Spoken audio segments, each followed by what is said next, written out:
My dear students, welcome back to this class on the poem After Blenheim. In this video, we shall see the theme of this poem.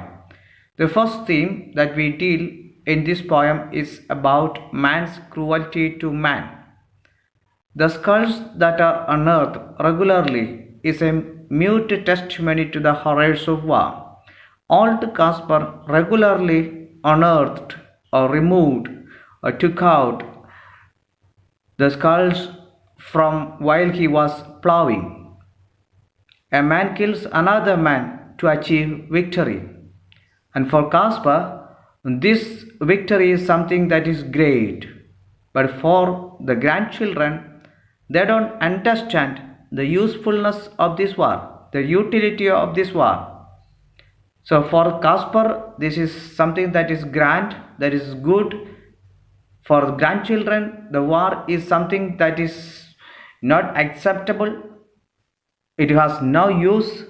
But for the perpetrators of war, those who advocate the war, they will not look for the good of the humanity. They simply look what is their selfish ambition is all about. So there is always a cruelty being done to human beings in every war. That is the theme of this poem After Blenheim. The second theme that we find in this particular poem is curiosity and lack of it. Some people are very curious and some people do not have any curiosity at all.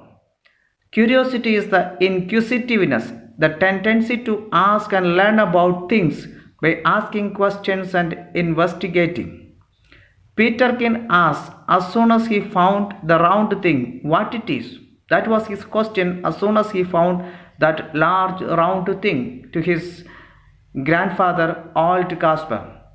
Wilhelmine asked the grandfather to describe the war. She was asking what this war is all about. Caspar, as a child, he did not ask any questions of this type. As an old man, he is able to say where the war took place, but he is not able to say the purpose of the war. He doesn't know the purpose of the war. He doesn't know the utility of the war, usefulness of the war, or the purpose of the war. He has no much idea. So the second theme that we talk about is the curiosity and lack of it. Children are very curious, but the old Caspar is not curious at all. He simply shares the view of his contemporaries. The third theme that we find in this poem is complacency. Complacency means uncritically satisfied with oneself, or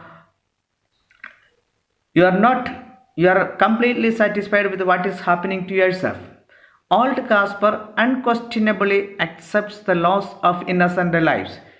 He doesn't question what damage it is going to do the society, for the village, and so on. He simply accepts as part of a war.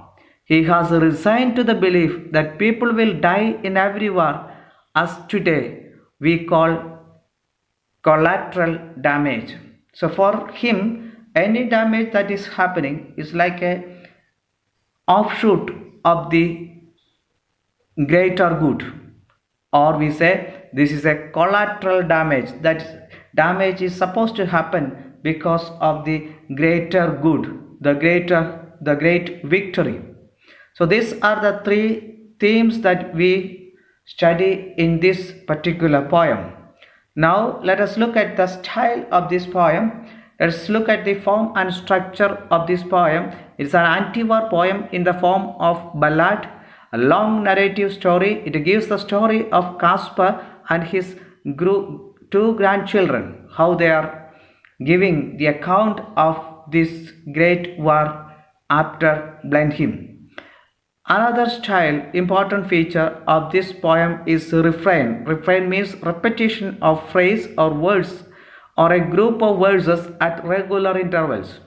For example, we see great victory. It is repeated to give emphasis on the ignorance and complacency of the ordinary man about the purpose of war. They know that the country won the war and nothing about the purpose of it. So great victory is actually repeated more than once, almost every paragraph, every stanza. This phrase great victory is repeated, and this simply shows the complacency of the ordinary man, or it does not give us the purpose of this war. Rhymes is another important style of this poem.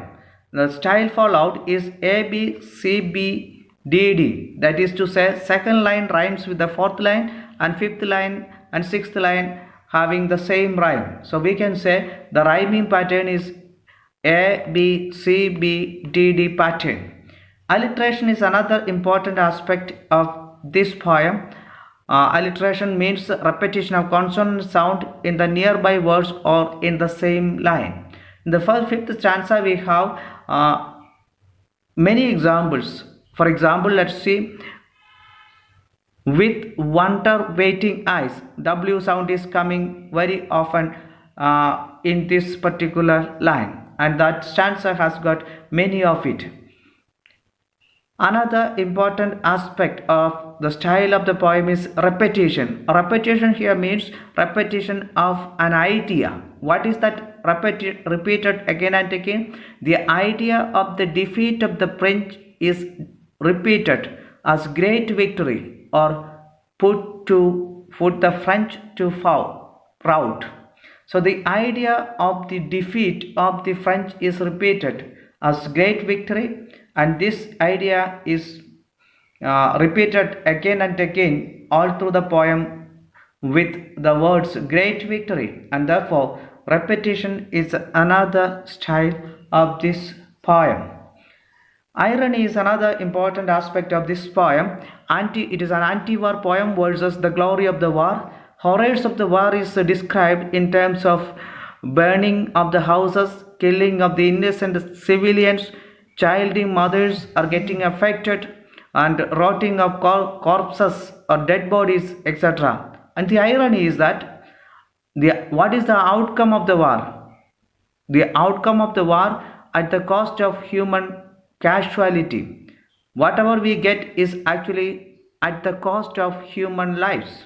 So there is the purpose and the pointlessness of the war is seen here at the end of the day. We find there is no use, no meaning in having this war. Metonym is another important style of figure of speech here. Green is the word in the first stanza, which means grass, or metonymy is actually a name given to another. So here it is lawn or the green grass area. So that is another style of this poem. Critical remarks. Blenheim is the English name for the German village of Blenheim. Caspar was a farmer. He finds many skulls. It indicates his profession. He shook his head with a sigh to reflect his disappointment at the war. Another important aspect of this poem, the old Caspar knows that the war took the innocent lives. He knew very well, but he doesn't want to highlight it. And if you look at the war, the real war took place almost 14 years, and this place almost 4 years. The grandchildren are innocent and pure. The words young and little are indicative of it.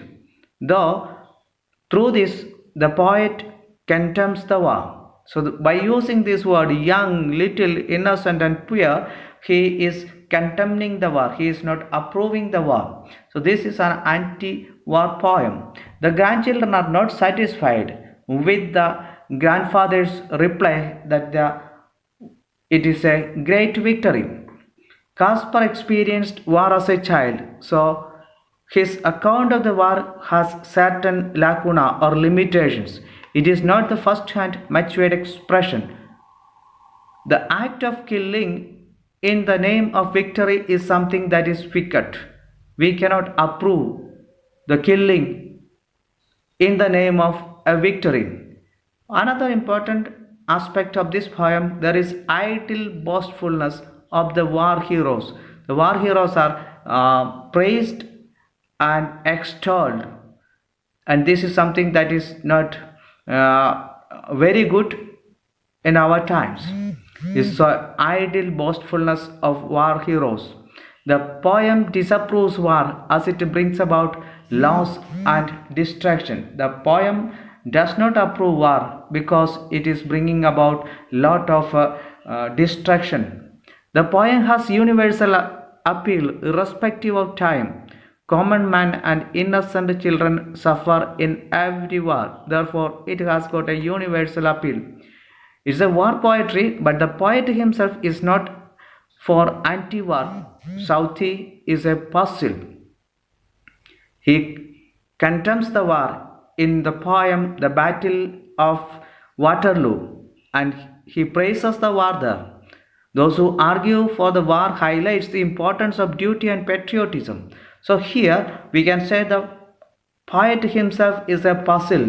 We do not know which stand he is taking in his real life. In this particular poem, he is against war, but there is another poem, The Battle of Waterloo, where he highlights the importance of war, or he extols the importance of war. Another important aspect of this poem, it is a scathing criticism, a bitterly criticism of war. Shocking sight, many thousand bodies, famous victory are ironic expression. So he bitterly criticizes the war in this poem. That's all for us today in this video. When we come back, we will see another chapter. Till then, bye. Thank you.